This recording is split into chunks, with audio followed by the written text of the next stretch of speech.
Hey everyone, Chris Robson here. Today I thought I'd do another little Mr. Men book reading. Mr. Men Adventure in the Ice Age. Let's get it on. Time to get this chilly tale on. And of course, it's my 170th Mr. Men book reading. Mr. Snow had decided to take his friends on a fishing trip. However, Mr. Snow's idea of a fishing trip was very different to what you might imagine. Mr. Snow took everyone ice fishing at the North Pole, and they knew they were there when they saw a polar bear. Nice rhyme. The first thing they had to do when they reached the North Pole was to make a hole in the ice. It was very thick ice, and it was very hard work for some people. This is not much of a holiday, grumbled Mr. Grumpy. The fishing trip was not going well. The fish were not biting and the frost was nipping at their toes. Everyone was freezing. They all had red noses, and even the walrus was a bit chilly. Everyone except for Mr. Snow, of course. I think it's time to go home, grumbled Mr. Grumpy. But as they set out, it began to snow. It snowed and it snowed and it snowed. Soon they were driving through a blizzard. There was so much snow that the snowmobiles got stuck. What's that? Cried Little Miss Helpful suddenly. A huge shape was lumbering toward them through the falling snow. Oh my goodness, exclaimed Little Miss Helpful. That's a woolly mammoth!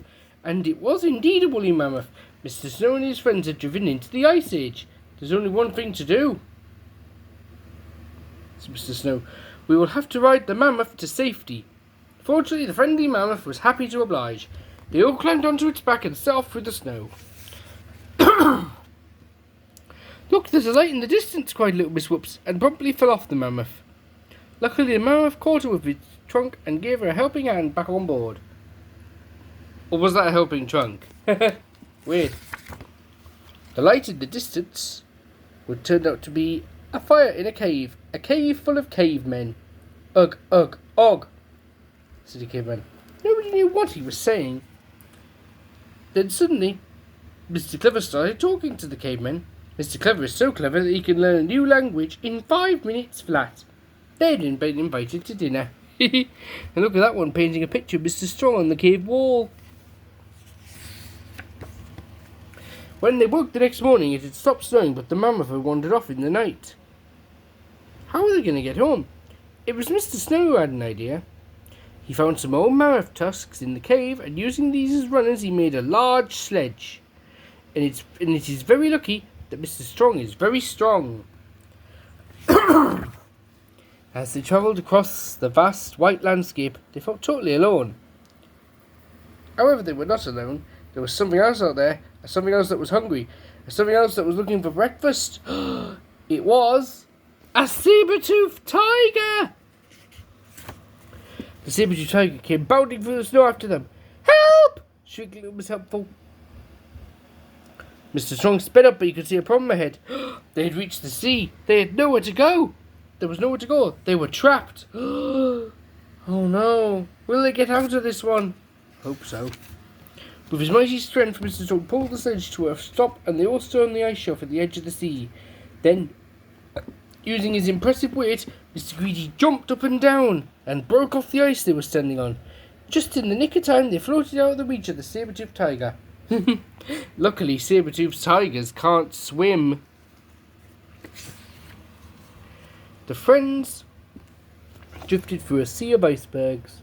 It's a shame we lost our fishing rods, said Mr. Snow. We could have caught a fish. I don't think I want to catch any Ice Age fish, said Little Miss Scary with a shudder. Look at those Ice Age fish. Creepy. They floated on till they reached a glacier, where they could see green fields and woods below them. They had nearly escaped the Ice Age, but the glacier was a towering wall of ice with seemingly no way down. It was Mr. Tickle's extraordinarily long arms that came to the rescue this time. He was able to lower everyone from one ice ledge to another until they safely reached the bottom. Look at that big dodo. They were very relieved to have left the Ice Age and much warmer. Mr. Strong was warmer, Little Miss Helpful was warmer, Mr. Clever was warmer, and Mr. Snow was too hot. It's not been a very successful fishing trip. They've not caught anything. But they had a good adventure. Though they've not caught anything. Except for one person, Mr. Grumpy. He had caught a... cold! A tissue! Typical Mr. Grumpy.